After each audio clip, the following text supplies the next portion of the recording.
ও দুনিয়ার মানুষেরা, আমার কাছে অবাক লাগে। আল্লাহ বলেন, আমার কাছে অবাক লাগে, আমি বিস্ময় প্রকাশ করি।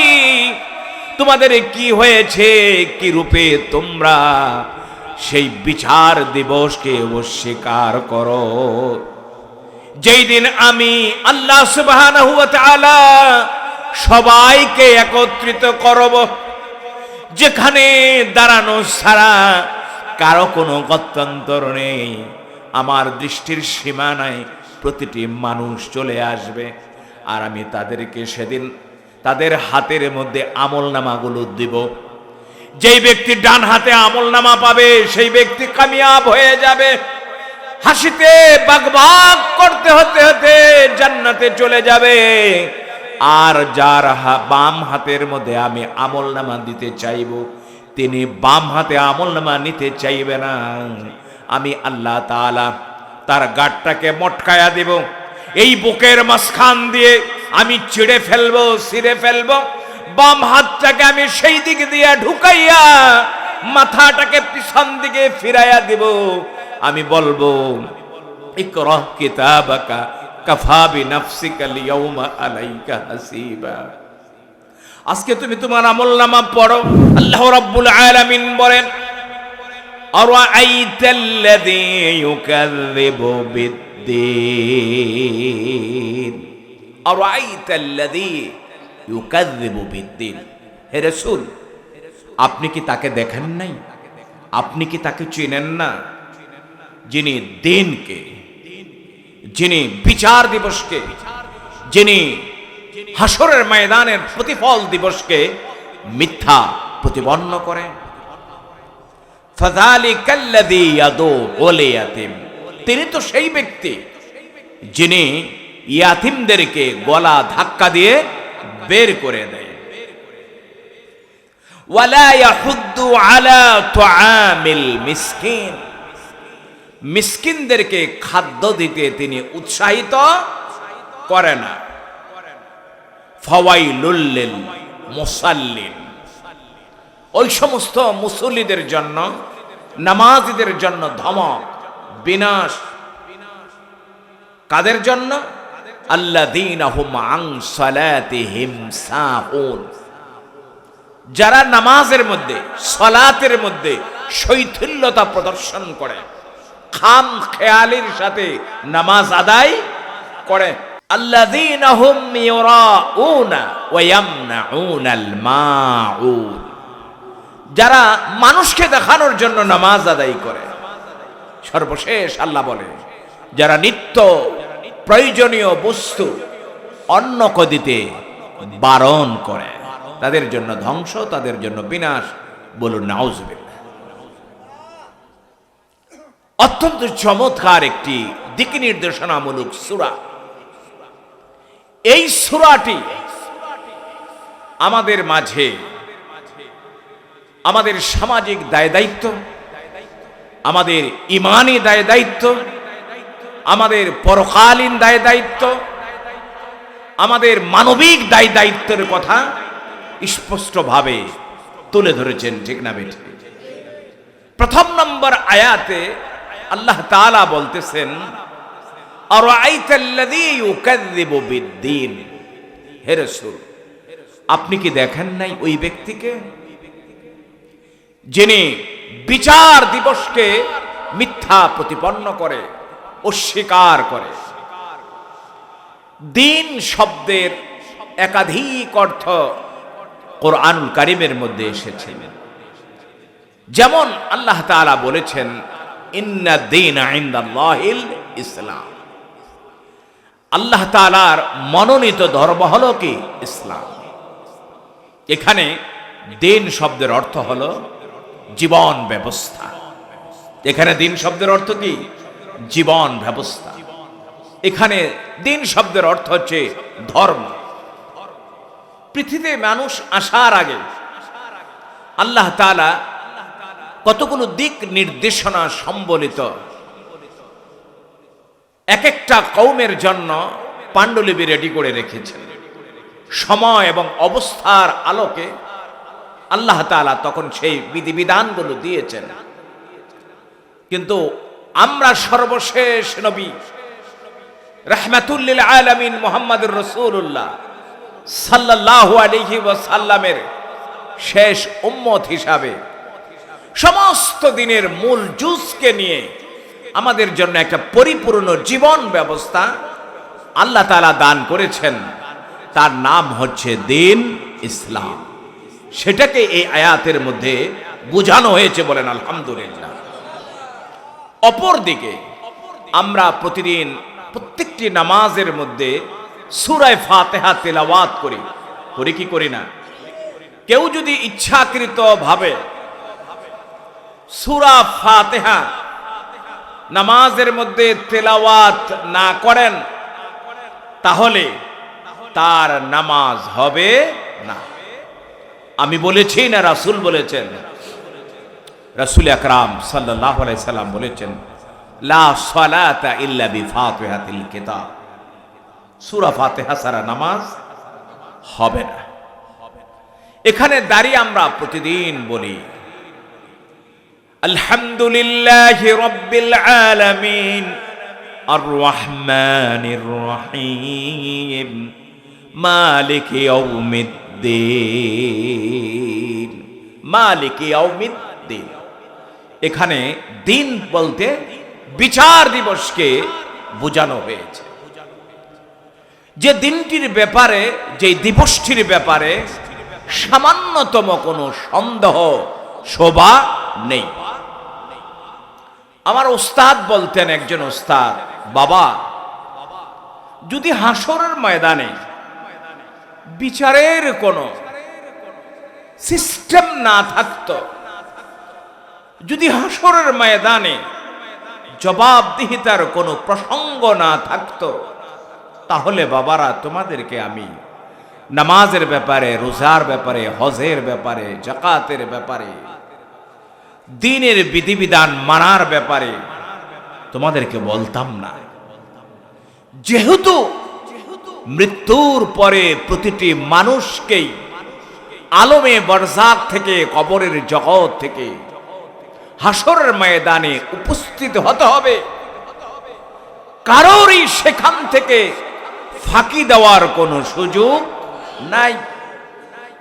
যে যেখানেই থাকুক, যখন আল্লাহ তাআলা দ্বিতীয়বার সিংহার মধ্যে ফুৎকার দেওয়ার অর্ডার করবেন ইসরাফিলকে, তখন প্রতিটি মানুষ মাটি থেকে চারা যেভাবে গজায় ঠিক তেমনি ভাবে মাটি থেকে উত্থিত হবে হাসরের ময়দানে। কারোর ওই সেখান থেকে পলায়নের কোনো সুযোগ নেই।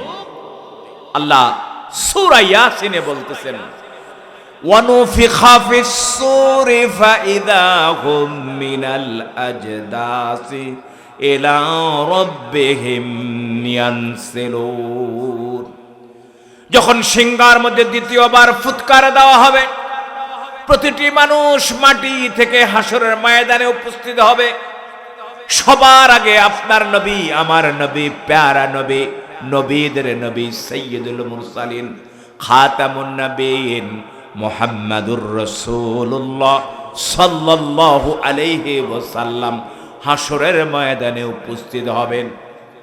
আল্লাহর রাসূল হাসরের ময়দানের ভয়াবহ অবস্থা দেখে, ভয়ঙ্কর অবস্থা দেখে, বিভীষিকাময় অবস্থা দেখে মাটির মধ্যে লুটিয়ে পড়বেন, কপালকে লাগিয়ে দিয়ে আল্লাহ তাআলার কাছে প্রার্থনা করতে থাকবেন, ইয়া হাবেলে উম্মতি, ইয়া হাবেলে উম্মতি। আফসোস, প্রতিটি মানুষ যার যার জীবনকে নিয়ে চিন্তা করবে, প্রতিটি মানুষ যার যাকে সেভ করবার জন্য, বাঁচানোর জন্য চিন্তা করবে। প্রতিটি মানুষ যখন শুধু নাফসি নাফসি বলতে থাকবে, ঠিক সেই মুহূর্তে নিজের কথা তিনি চিন্তা করবেন না, পরিবার পরিজনদের কথা চিন্তা করবেন না, একক কোনো ব্যক্তির প্রতি পার্সিয়ালিটি ভাবে কোনো আচরণ তিনি করবেন না। বরং গোটা উম্মতের ফিকির নিয়ে আল্লাহ রাব্বুল আলামিনের কাছে তিনি দোয়া করতে থাকবে। ঠিক না বেঠিক? ওই দিনটির ব্যাপারে কোরআনুল কারীমে বারবার আল্লাহ সতর্ক করেছেন। কি বলেছেন? ওয়াত্তাকু ইয়াওমান লা তাজজি নাফসুন আন নাফসিন শাইআ। ও দুনিয়ার মানুষেরা, এমন একটি দিনকে তুমি ভয় করো, এমন একটি দিবসকে তুমি ভয় করো, যেই দিনে কেউ কারো কোনো উপকারে আসবে না। কেউ কোনোদিন কারো উপকারে আসবে না।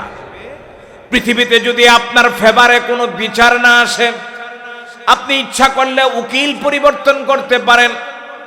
আপনার ফেভারে যদি বিচার সালিশের রায় না আসে, আপনি এক কোর্ট থেকে আরেক কোর্টে যেতে পারেন। ঠিক না বেঠিক? জজ কোর্টে খুশি না হলে আপনি হাই কোর্টে যেতে পারেন। হাই কোর্টে খুশি না হলে, পজিটিভ মনে না করলে আপনি সুপ্রিম কোর্টে যেতে পারেন। সুপ্রিম কোর্টে যদি আপনার পক্ষে রায় না আসে, আপনি প্রেসিডেন্টের কাছে জীবন ভিক্ষা চেয়ে আপনি আবেদন করতে পারেন। কিন্তু হাসরের ময়দানে এমন ভয়াবহ হবে, আল্লাহ রাব্বুল আলামিন আহকামুল হাকিমিন হবে। তিনি একবার যখন না শব্দ উচ্চারণ করবেন, দুনিয়ার সবাই মিছিল মিটিং করেও তার এই রায়কে পরিবর্তন করতে পারবে না। কি বলেন? পারবে? গভীরভাবে চিন্তা করুন। কোন শোভা নেই। আল্লাহ তাআলা অন্য আয়াতের মধ্যে বলেছেন, ওয়া কাইফা ইযা জামা'নাহুম লিয়াউমিন লা রাইবা ফি সুম্মা উফিয়াত কুল্লু নাফসিম মা কাসাবাত ওয়া হুম লা ইউযলামুন। ও দুনিয়ার মানুষেরা, আমার কাছে অবাক লাগে। আল্লাহ বলেন, আমার কাছে অবাক লাগে, আমি বিস্ময় প্রকাশ করি তোমাদের কি হয়েছে, কি রূপে তোমরা সেই বিচার দিবসকে অস্বীকার করো, যেই দিন আমি আল্লাহ সুবহানাহু ওয়া তাআলা সবাইকে একত্রিত করব, যেখানে দাঁড়ানো ছাড়া কারো কোনো গত্যন্তর নেই। আমার দৃষ্টির সীমানায় প্রতিটি মানুষ চলে আসবে, আর আমি তাদেরকে সেদিন তাদের হাতের মধ্যে আমলনামাগুলো দিব। যেই ব্যক্তি ডান হাতে আমলনামা পাবে, সেই ব্যক্তি কামিয়াব হয়ে যাবে, হাসিতে বাগবাগ করতে হতে হতে জান্নাতে চলে যাবে। আর যার বাম হাতের মধ্যে আমি আমলনামা দিতে চাইব, তিনি বাম হাতে আমলনামা নিতে চাইবে না। আমি আল্লাহ তাআলা তার গাঁটটাকে মটকায়া দিব, এই বুকের মাঝখান দিয়ে আমি চিড়ে ফেলবো, ছিঁড়ে ফেলবো। বাম হাতটাকে আমি সেই দিক দিয়ে ঢুকাইয়া মাথাটাকে পিছন দিকে ফিরাইয়া দিব। আমি বলবো, ইকরা কিতাবাকা কাফা বিনাফসিকা আল-ইয়াওমা আলাইকা হাসিবা। আজকে তুমি তোমার আমলনামা পড়ো। আজকে আমলনামা পড়ার জন্য তুমি যথেষ্ট। মানুষগুলো যখন ওই আমলনামা দেখবে, তখন সে বুঝতে পারবে, দেখতে পাবে যে তার জীবনের লুকিয়ে লুকিয়ে করা অন্যায়গুলো সেখানে বাদ পড়ে নাই, প্রকাশ্যভাবে অন্যায় কাজগুলো বাদ পড়ে নাই, ছোট কাজগুলোও বাদ পড়ে নাই, বড় কাজগুলোও বাদ পড়ে নাই। মানুষ দুনিয়ায় ভেবেছিল আমি লুকিয়ে লুকিয়ে অপরাধ করছি, কেউ তো এটা দেখবে না। কিন্তু আল্লাহ রাব্বুল আলামিন তো বলে দিয়েছেন, ইন্নাল্লাহা লা ইয়াখফা আলাইহি শাইউন ফিল আরদ ওয়ালা ফিস সামা। জমিনে যা কিছু সংগঠিত হচ্ছে, আসমান এবং জমিনে যা কিছু সংগঠিত হচ্ছে, তার কোনো বিষয়ে কোনো কিছুই আমার কাছে অজানা নেই। সূরা আল ইমরান আল্লাহ বলেন, লা ইয়াখফা আলাইহি শাইউন ফিল আরদ ওয়ালা ফিস সামা। জমিনের কোনো কিছু আল্লাহর কাছে গোপন নেই। দুনিয়ার সবার কাছে যেটা গোপন, আল্লাহর কাছে সেটা প্রকাশমান। ঠিক না বেটি? তখন মানুষগুলো আফসোস করে বলবে, মালি হাযাল কিতাব লা ইউগাদিরু সাগীরাতান ওয়ালা কাবীরাতান ইল্লা আহসাহা। আরে এটা কেমন গ্রন্থ, এটা কেমন কিতাব, এটা কেমন আমলনামা, যেখানের মধ্যে ছোট কাজও বাদ পড়ে নাই, যেখানের মধ্যে বড় কাজও বাদ পড়ে নাই। আফসোস করে কাঁদতে থাকবে, চোখের পানিগুলো শেষ হয়ে যাবে, রক্ত বের হবে। ফেরেশতাদের কাছে বলবে, আমাকে কি আরেকবার পাঠানো যায় না? পৃথিবীতে আমি গিয়ে তওবা করব, ইস্তেগফার করব, আমার ভুলগুলো শুধরে আমি আসব, কিন্তু দ্বিতীয়বার পৃথিবীতে আসার সুযোগ কি আছে? আওয়াজ দিয়ে বলুন, আছে? জীবন একটাই, একটাই। এই স্বল্প জীবনের মধ্যেই আপনাকে প্রস্তুতি গ্রহণ করতে হবে। সুতরাং যে বা যাহারা বিচার দিবসকে অস্বীকার করে, যেই বা যাহারা হাসরের ময়দানকে অস্বীকার করে, যেই বা যাহারা ফলাফল দিবসকে অস্বীকার করে, তিনি এক মুহূর্তের জন্য মুমিন থাকতে পারে না। তিনি হচ্ছে কাফের, কাফের, কাফের। ঠিক না বেঠি? আল্লাহ পরম আয়াতের মধ্যে বলতেছেন যে তারাই এই বিচার দিবসকে অস্বীকার করে। তারাই কারা? একটা কাজের কথা বলতেছে, আরো অনেকগুলো কাজ তাদের আছে। এর মধ্যে যে ওই সমস্ত মানুষগুলোই বিচার দিবসকে, প্রতিফল দিবসকে অস্বীকার করতে পারে, যারা ফাযালিকাল্লাযী ইয়াদউল ইয়াতীম, যারা ইয়াতীমদেরকে, পিতৃহীন সন্তানকে গলা ধাক্কা দিয়ে বের করে দেয়। আল্লামা আবুল হাসান মাওয়ার্দী তিনি বলেছেন, এই শ্রেণীর লোক হলো আবু জাহেল, উতবা, সায়েবা, এই প্রকৃতির যারা ছিলেন তারা। বলেন নাউজুবিল্লাহ। বলতে পারেন, হুজুর সেই এত যুগ আগের, ১৫০০ বছর আগের আবু জাহেল, উতবা, সায়েবা, আবু লাহাবদের কথা এখানে বলে লাভ কি? হ্যাঁ, লাভ। আল্লাহর কোরআনের প্রতিটি আয়াত কোনো না কোনো ঘটনা, কোনো না কোনো উপলক্ষকে কেন্দ্র করে নাজিল হয়েছে। সেটা হতে পারে নির্দিষ্ট ঘটনাকে কেন্দ্র করে নাজিল হয়েছে, কিন্তু ওই আয়াতের শিক্ষা কিয়ামত পর্যন্ত আপনার আমার জন্য প্রযোজ্য। ঠিক না বেটি? আবু জাহেল সরাসরি পৃথিবীতে নাই, আবু লাহাব নাই, উতবা নাই, সায়েবা নাই, এ নামের মানুষ না থাকতে পারে, কিন্তু আবু জাহেল, উতবা, সায়েবা, আবু লাহাবদের উত্তরসূরি এই জমিনে হাজার নয় কোটি কোটি রয়েছে। ঠিক না বেঠি? আওয়াজ দিয়ে বলুন, ঠিক না বেঠি? যারা বিচার দিবসকে অস্বীকার করে, যারা কোরআনের আইনকে অস্বীকার করে, যারা কোরআনুল কারীমের ইনসাফ ভিত্তিক বন্টন ব্যবস্থাকে অস্বীকার করে, এরাই তো আবু জাহেল, উতবা, সায়েবা, আবু লাহাবদের উত্তরসূরি। কথা ঠিক না বেঠি? তথাপিও তিনি স্পষ্ট করার জন্য আল্লামা আবুল হাসান মাওয়ার্দী তাফসীরের কিতাবে একটি ঘটনা তুলে নিয়ে এসেছেন। কি? তিনি বলেন যে আবু জাহেলের নিকট একটা ইয়াতীম সন্তানের কতগুলো আমানত ছিল।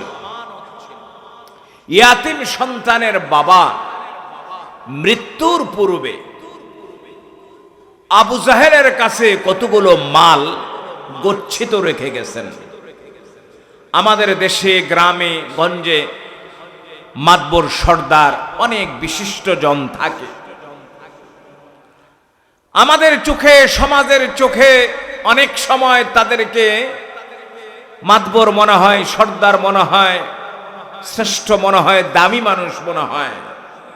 কিন্তু এই মাতবর, সর্দার অনেক প্রধানদেরই কাজ হচ্ছে উল্টো আমানতের খেয়ানত করা, ঠিক না বেঠি?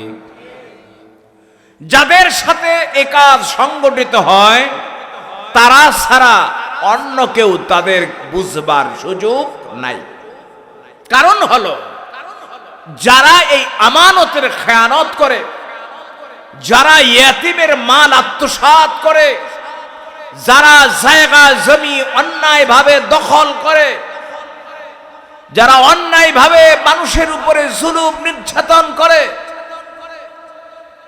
তারা সবার আগে মসজিদের মধ্যে প্রথম কাতারে যায়।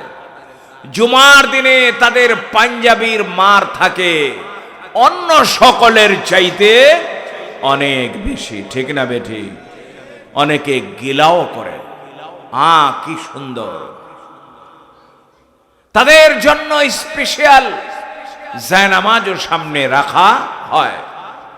সাধারণ মানুষ দেখেন এই বেচারা জুমার দিন কি ভাবসাব নিয়ে আসছে, তার পাঞ্জাবির ধরন কি, চাওয়ার ধরন কি, কথার ধরন কি। এই প্রকৃতির লোক তো সেই সময়ও কি ছিল। তাদের মধ্যে অন্যতম একজন ছিল আবু জাহেল। ইয়াতিম বাচ্চার ওই মালগুলো তার কাছে গচ্ছিত ছিল। তিনি মৃত্যুর মুখোমুখি অবস্থায় আবু জাহেল যেহেতু সেই সমাজের সরদার, তার কাছে মালগুলো আমানত রেখে বললেন, আমার সন্তানগুলো নাবালেগ, এখনো পর্যন্ত প্রাপ্তবয়স্ক হয়নি। জীবন পরিচালনার জন্য তাদের যেই পরিমাণে বুঝের দরকার সেই পরিমাণে বুঝ তাদের মধ্যে তৈরি হয় নাই। যখন তারা বড় হবে আপনার কাছে অনুরোধ, আপনি কিন্তু এই আমানতগুলো আমার ওই সন্তানদের হাতের মধ্যে পৌঁছায়া দিবেন।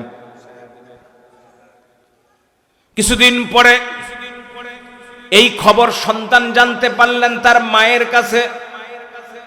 তার বাবা আবু জাহেলের কাছে অনেক মাল সামানা আমানত রেখে গেছেন। তাদের জীবন দুর্বিষহ হয়ে পড়েছে, অনেক কষ্টে তাদের জীবন চলছে। এটা অবহিত হয়ে সন্তান এতিম আবু জাহেলের বাড়িতে গেলেন তার সেই গচ্ছিত সম্পদগুলো আনার জন্য।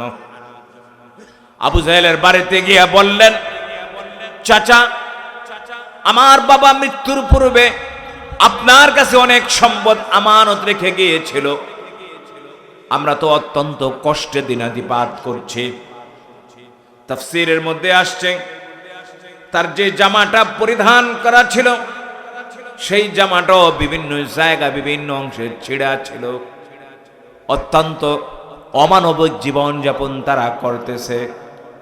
উপায়ন্তর না দেখে আমি আমার বাবার রেখে যাওয়া আমানত আপনার কাছে উদ্ধার করার জন্য আসছি। মেহেরবানি করে যদি আপনি আমার আমানতগুলো দিয়ে দিতেন, আমরা পরিবার পরিজন সবাই ভালোভাবে একটু জীবন যাপন করতে পারতাম, খেয়ে পরে স্বাচ্ছন্দ্য জীবন যাপন করতে পারতাম। বালকটা ছোট্ট বলে, বয়স কম বলে কোনো পাত্তা দিচ্ছে না, কর্ণপাত করছে না। দূর দূর করে গলা ধাক্কা দিয়ে ইয়াতিম ছেলেটাকে বের করে দিলেন। কারণ সেই ইয়াতিম, তার মুরব্বি নাই, বড় বড় লোকের সাথে সম্পর্ক নাই, প্রভাব প্রতিপত্তিওয়ালা লোকের সাথে তার রিলেশন নাই। তাকে পাত্তা না দিয়ে গলা ধাক্কা দিয়ে বের করে দিলেন। মজা করে তার সঙ্গী সাথী যারা ছিলেন, আবু লাহাব, উতবা, সাহেবা, তারা ওই ছেলেটাকে ডাকলেন। এবার ডেকে বললেন, এই তুমি কি জন্য আসছো আবু জাহেলের কাছে? বললেন, আমার বাবা আবু জাহেলের কাছে মৃত্যুর পূর্বে কতগুলো ধন সম্পদ আমানত রেখে গিয়েছিল। আমরা অত্যন্ত কষ্টে দিন যাপন করছে, সেইগুলো পাওয়ার জন্য এসেছি।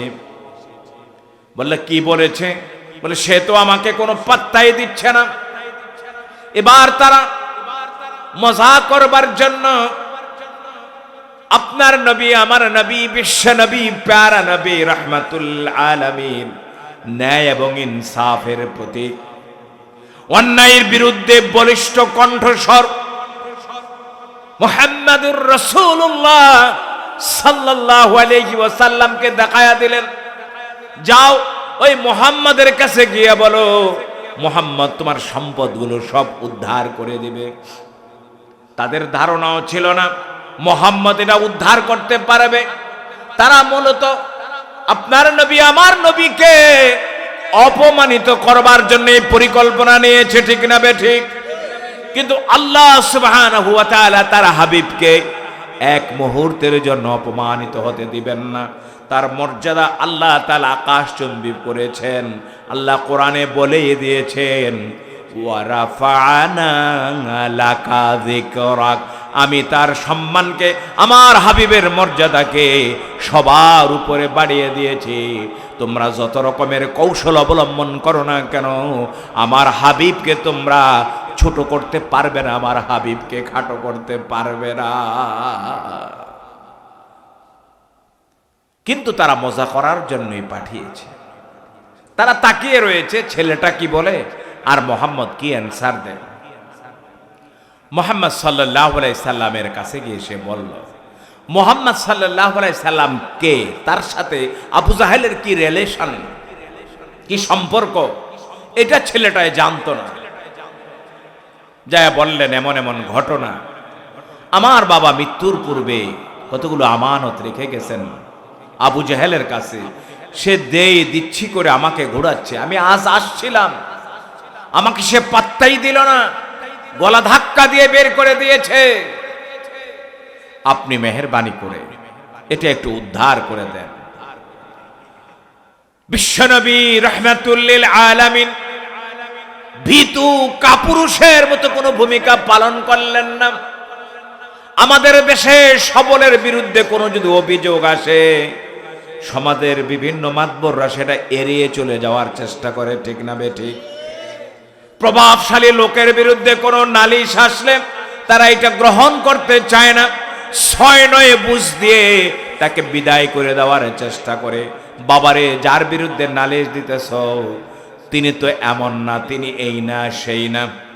অথবা কেউ কেউ বলে, তুমি যার বিরুদ্ধে নালিশ দিতেছ, তুমি যদি তার বিরুদ্ধে এভাবে আর কারো কাছে নালিশ দাও, আমি তো গোপন রাখছি, অন্যরা গোপন রাখবে না, তোমাকে কিন্তু জানে মেরে ফেলবে।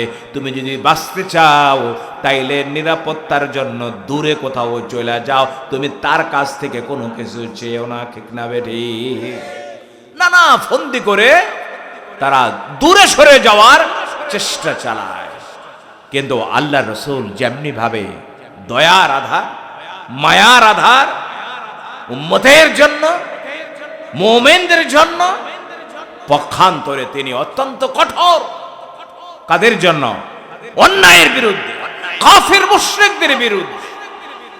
কোরআন কারিমে তাই রাসূলকে নিয়ে আলোচনা করতে গিয়ে আল্লাহ বলতেছেন, মুহাম্মাদুর রাসূলুল্লাহ ওয়াল্লাযীনা মাআহু ওয়াশিদ্দাউ আলাল কুফফার রুহাবাউ বাইনাহুম তারাহুম রুকআন সুজদান ইয়াবতাগুনা ফাদলাম মিনাল্লাহি ওয়া রিদওয়ানা। মুমিনদের জন্য আমার রাসূল ছিলেন অত্যন্ত করুণাশীল, অত্যন্ত দয়াবান। আর যখন কাফের মুশরিকদের বিরুদ্ধে আল্লাহ রাসূল দাঁড়াতেন, তখন মনে হতো তার চাইতে কঠিন হৃদয়ের আর কেউ নেই।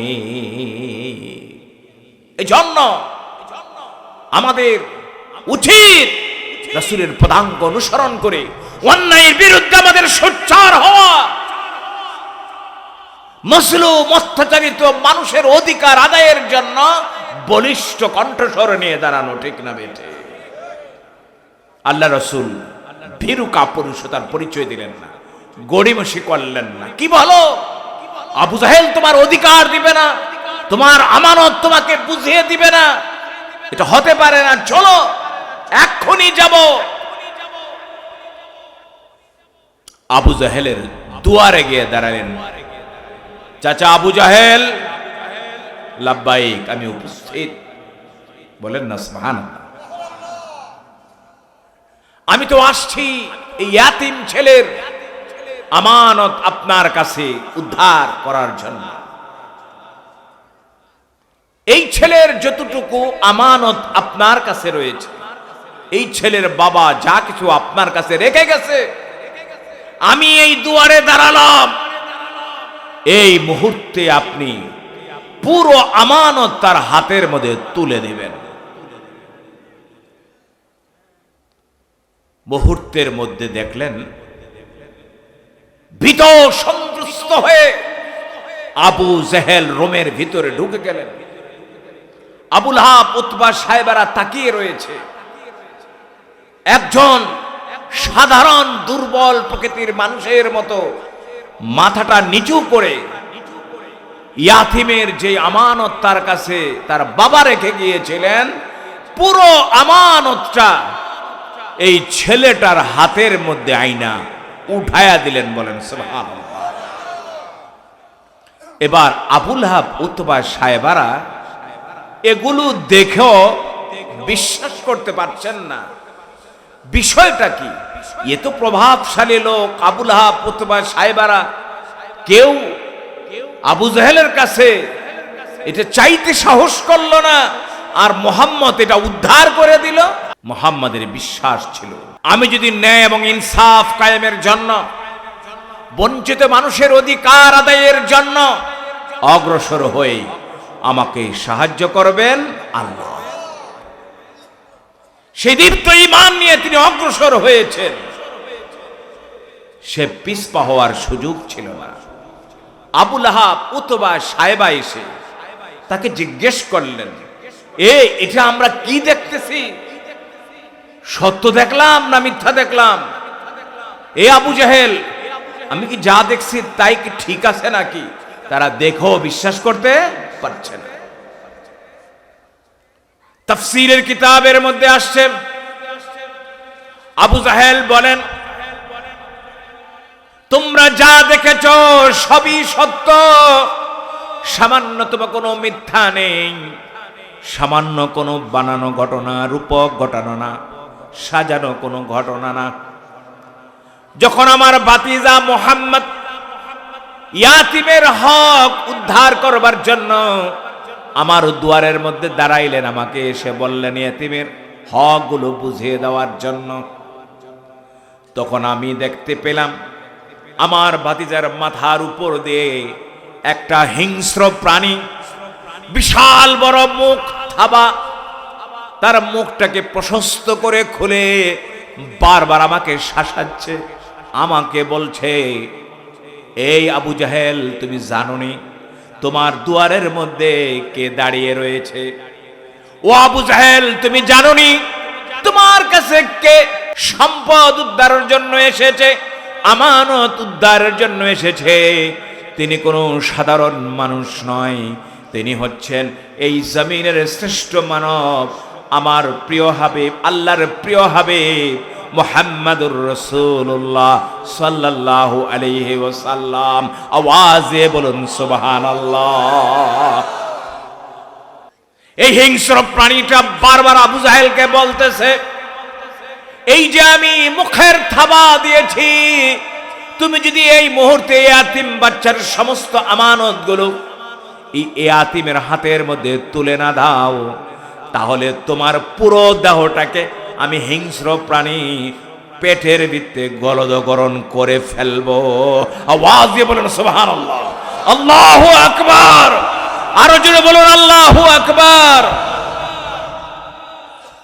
আমরা চাইলে পারি, এরকম অনেক বঞ্চিত মানুষ আছেন, তারা প্রভাবশালী মানুষের বিরুদ্ধে কথা বলতে পারে না, নীরবে নিবৃতে অনেক হারানো সম্পদ তারা চলে গেছে, উদ্ধার করতে পারে না, বলতেও পারে না। যদি সবাই মিলে চায় তাহলে এগুলো উদ্ধার করা সম্ভব, কিন্তু সমাজটা কেমন জানি হয়ে গেছে, কেউ ন্যায় কথা বলতে চায় না, কেউ হকের কথা বলতে চায় না। সবাই চিন্তা করে প্রভাবশালী মানুষের বিরুদ্ধে গিয়ে না জানি আমি নিজেই বিপদে পড়ে যাই। একা হয়তো বিপদে পড়ে যাওয়ার সম্ভাবনা আছে, কিন্তু আমরা সবাই মিলে যদি চেষ্টা করি তাহলে এই সমাজের রূপ আমরা পাল্টাতে পারি। বঞ্চিত মানুষের অধিকার আমরা ইচ্ছা করলে ফিরিয়ে দিতে পারি। ক্ষুদ্র ক্ষুদ্র সংগঠন সবাই মিলে বৃহৎ সংগঠনের আকারে একসাথ হয়ে যে কোনো ন্যায়ের পক্ষে, অন্যায়ের বিরুদ্ধে যদি আমরা সোচ্চার হই, অবশ্যই অবশ্যই আমরা মানুষের অধিকার পুনরুদ্ধার করতে পারি। কথা ঠিক না বেঠিক? আল্লাহ তাআলা বলতেছেন যে বিচার দিবসকে তারাই অস্বীকার করে যারা ওই আমানতের খেয়ানত করে। কারণ তার কাছে প্রশ্ন হলো, যেহেতু বিচার দিবস বলতে কিছু নাই, পাইলাম খাইলাম, এতে কি আসে যায়? তার দৃষ্টিভঙ্গিটা কি এই রকম। কথা ঠিক না বেঠিক? সুতরাং যারা আমানতের খেয়ানত করে, যারা ইয়াতিমের মাল হক অধিকার নষ্ট করে, তারা মুমিনের উত্তরসূরি না, তারা হচ্ছে কাফেরের উত্তরসূরি, তারা আবু জাহেলের উত্তরসূরি, তারা উতবা সাইবার উত্তরসূরি, তারা কোনোদিন মুমিনের উত্তরসূরি হতে পারে না। তৃতীয় নম্বর আয়াত আল্লাহ বললেন, ওয়ালা ইয়াহুদ্দু আলা তুআমিল মিসকিন, যে তারা মিসকিনের খাদ্য দেওয়ার ব্যাপারে উৎসাহিত করে না। মানুষকে খানা খাওয়ানো, শুধু মিসকিন নয়, যে কোনো মানুষকে খানা খাওয়ানো, মেহমানদারি করা একটি শ্রেষ্ঠ ইবাদত। রাসূল আকরাম সাল্লাল্লাহু আলাইহি ওয়াসাল্লামকে প্রশ্ন করা হলো, আইয়ুল ইসলামে খায়রুন। রাসূল বললেন, তুতইমু তাআম ওয়া তুকরিউ সালাম আলা মান আরাফতা ওয়া মান লাম তা'রিফ। যে ইসলামের মধ্যে, ধর্মের মধ্যে শ্রেষ্ঠ কাজ কোনটি? অগণিত শ্রেষ্ঠ কাজ আছে, এর মধ্যে অন্যতম একটি শ্রেষ্ঠ কাজ হলো মানুষকে খানা খাওয়ানো। একটা মানুষ আপনার বাসায় যদি 5টা বা 10টা আইটেম খায়, সে তারপর বলবে, না ভাই আর সম্ভব না।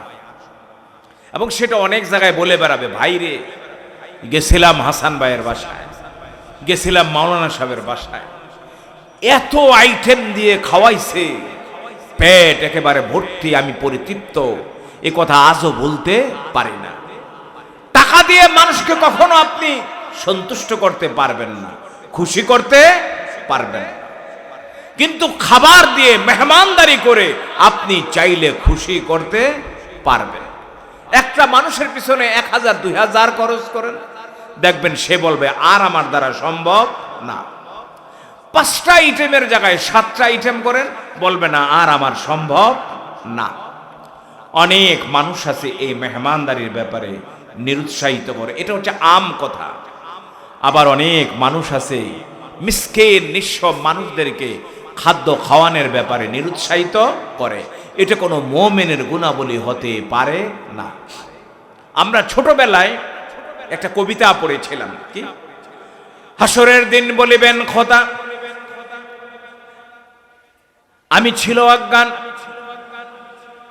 আমাকে তোমরা খাদ্য দাও নাই, আমাকে তোমরা বস্ত্র দাও নাই, আমাকে তোমরা বাসস্থান দাও নাই।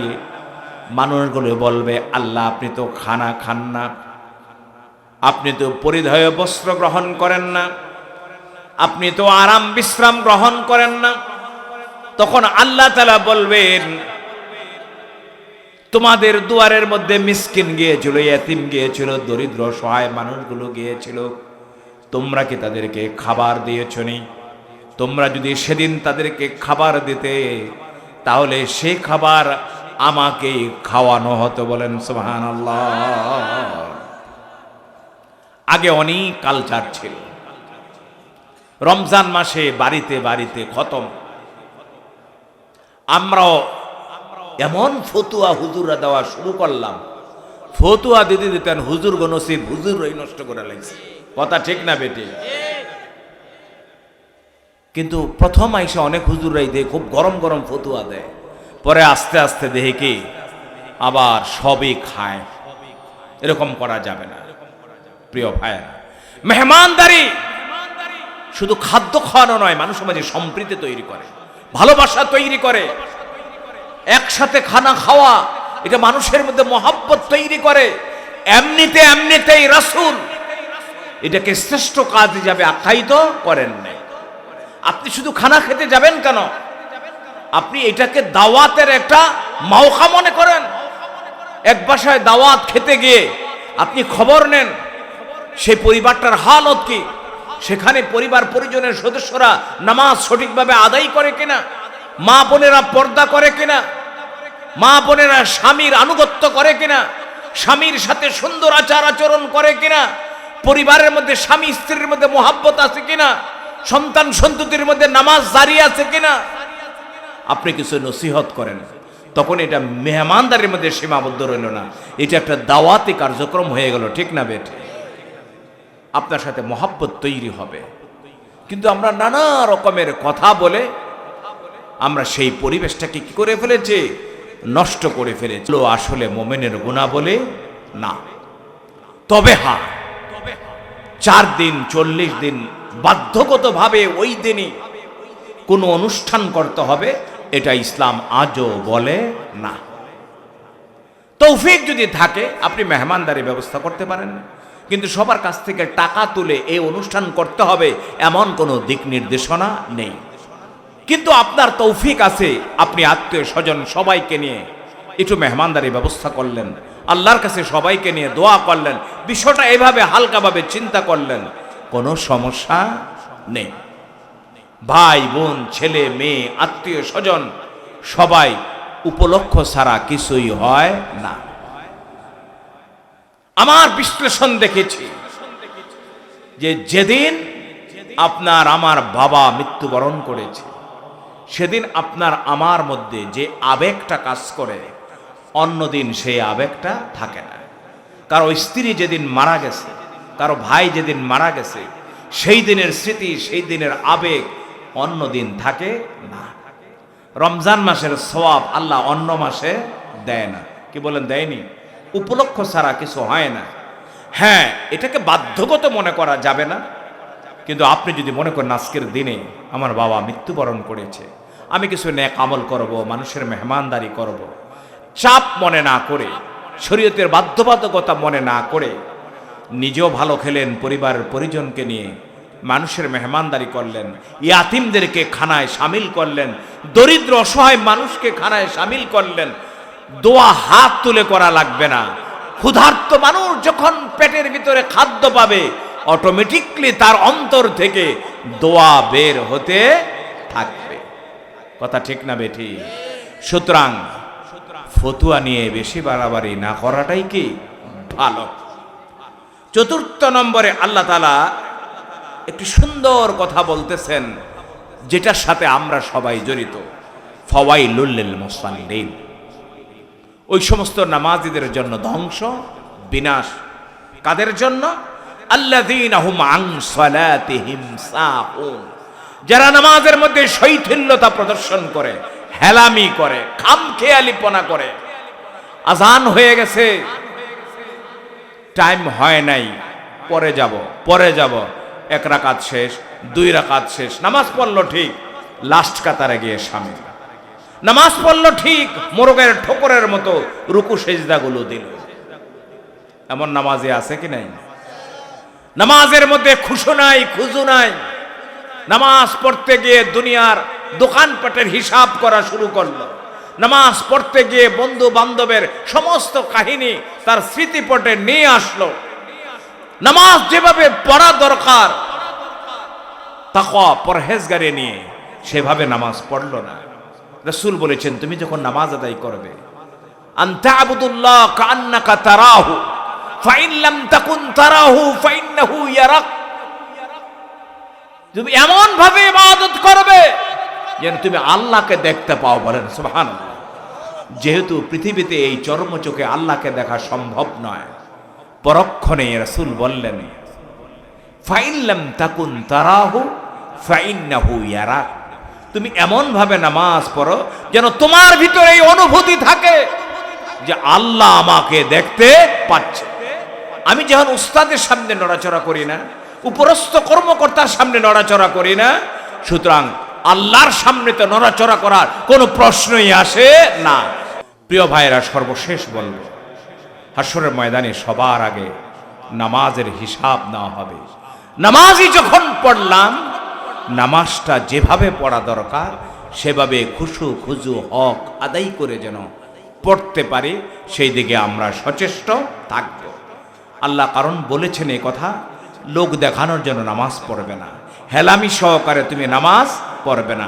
যদি এমনটি করো, সারা জীবন নামাজ পড়েও আল্লাহর কাছে তুমি নামাজের কোনো বিনিময় পাবে না। পুরস্কার চাইবে, হাসরের ময়দানে আল্লাহ রাসূল বলেছেন পুরান তেনার মতো কাঁথার মতো গুটাইয়া আপনার চেহারার মধ্যে নিক্ষেপ করা হবে। নাউযুবিল্লাহি মিন যালিক। মুজা খুলেছি, ওযু করেছি, সবকিছু করলাম, নামাজে গিয়ে কেন তাড়াহুড়া?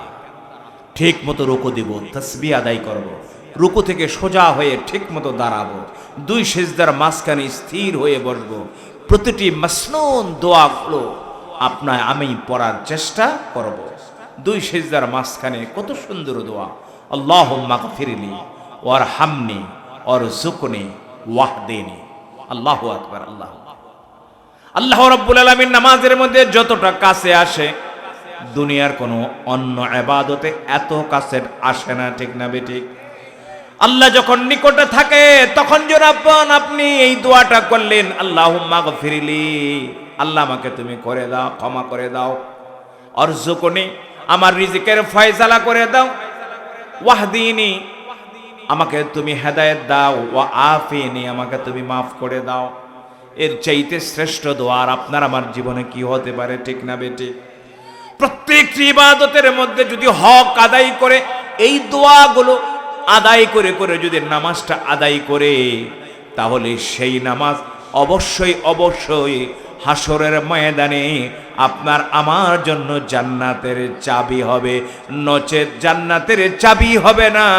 আমার আল্লাহ বলতেছেন, শৈথিল্যতা প্রদর্শন করে হেলামি করে যদি নামাজ আদায় করেন, ওই নামাজ আপনার জন্য হাসরের ময়দানে আরো লানত দিতে থাকবে। বলেন নাউজুবিল্লাহ।